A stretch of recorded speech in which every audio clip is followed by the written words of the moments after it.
एक समय की बात है। एक बड़े से गांव के बाहर एक बौद्ध भिक्षु कुटिया बनाकर रहा करते थे। बौद्ध भिक्षु बहुत ही बड़े ध्यानी और बुद्धिमान व्यक्ति थे। हर रोज जब वो गांव में भिक्षा मांगने जाते तो अक्सर कोई न कोई उनसे अपनी परेशानी का समाधान पूछता और बौद्ध भिक्षु भी बहुत ही आसानी से और बुद्धिमानी के साथ लोगों को उनकी समस्या का समाधान सुझा देते। ऐसे ही एक दिन भिक्षा मांगते हुए वो उस गांव के सबसे अमीर व्यक्ति के घर पहुंच गए। उस अमीर व्यक्ति के घर में एक बहुत बड़ी समस्या थी और वे समस्या यह थी कि अक्सर उसके घर के लोग आपस में झगड़ते रहते थे। घर में शांति और आपसी भाईचारों की कमी थी। इस बात को लेकर वह अमीर व्यक्ति बहुत ही परेशान था। अमीर व्यक्ति ने बौद्ध भिक्षु की बुद्धिमानी और समस्याओं को सुलझाने की उनकी काबिलियत को सुन रखा था। जैसे ही उसने बौद्ध भिक्षु को अपने घर के दरवाजे पर खड़ा हुआ देखा तो दौड़कर उनको अंदर बुलाया और अपने नौकरों को भिक्षा के लिए कुछ भोजन लाने का आदेश दिया। नौकर ने रसोई से भोजन लेकर आया। उस आदमी ने भोजन को भिक्षु के पात्र में डाल दिया।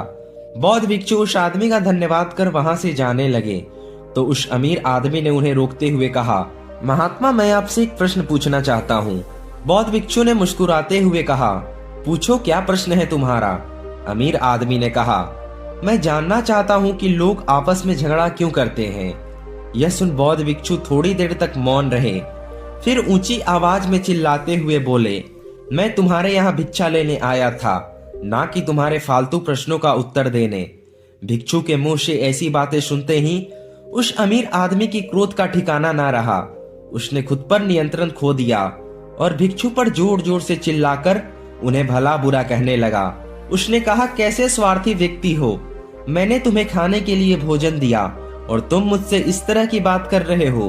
उस अमीर व्यक्ति ने गुस्से में बौद्ध भिक्षु को बहुत से अपशब्द कहे, लेकिन बौद्ध भिक्षु बिना एक शब्द बोले शांति से सब कुछ सुनते रहे और वो उन पर चिल्लाता रहा।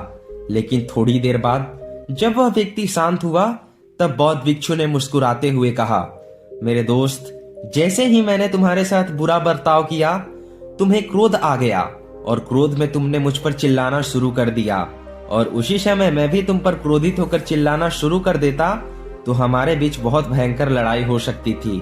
असल में क्रोध करना ही सभी लड़ाइयों का जड़ है। जब एक व्यक्ति क्रोधित हो और दूसरा व्यक्ति भी उसका जवाब देना शुरू कर दे तो लड़ाई का बढ़ना निश्चित है, लेकिन दूसरा व्यक्ति भी उस समय शांत रहे और कुछ समय के लिए मौन धारण कर ले तो बड़े से बड़े झगड़े को भी सुलझाया और खत्म किया जा सकता है। साधारण शब्दों में कहे तो परिवार के सदस्यों का एक दूसरे के प्रति सहनशील होना ही घरेलू झगड़े को खत्म करने का एकमात्र तरीका है। तो दोस्तों, इस कहानी की सीख यही है कि चाहे घर हो या दोस्त के साथ या काम की जगह, हमें खुद को स्थिर और शांत रखना चाहिए। और अगर कोई हम पर गुस्सा भी होता है तो जहां तक हो सके हमें शांति से ही उसका उत्तर देना चाहिए, क्योंकि जैसे ही हम अपनी शांति खो देते हैं और सामने वालों पर क्रोधित होते हैं तो छोटी छोटी बातें भी बड़ी बन सकती है और हमारा बड़ा नुकसान कर सकती है।